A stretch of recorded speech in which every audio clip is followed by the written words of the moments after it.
ભારત સરકારે જાહેરાત કરી છે કે દેશની આગામી વસ્તી ગણતરી વર્ષ 2027માં હાથ ધરવામાં આવશે.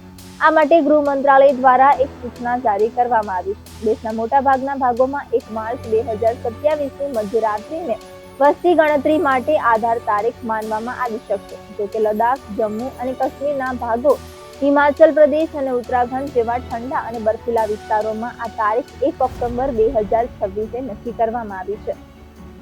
આ નિર્ણય આ વિસ્તારો માટે મુશ્કેલ હવામાન પરિસ્થિતિઓને ધ્યાનમાં રાખીને લેવામાં આવ્યો છે. 2019માં જારી કરાયેલા જૂના આદેશને રદ કરીને આ નવી સૂચના લાગુ કરવામાં આવી છે. સરકારની આ પહેલ દેશની વસ્તી, સામાજિક આર્થિક સ્થિતિ અને યોજનાઓ માટે મહત્વપૂર્ણ ડેટા એકત્રિત કરશે, જે નીતિ નિર્માણમાં મદદ કરશે. સૂચના જારી થતાં વસ્તી ગણતરી પણ ઔપચારિક રીતે શરૂ થઈ ગઈ છે.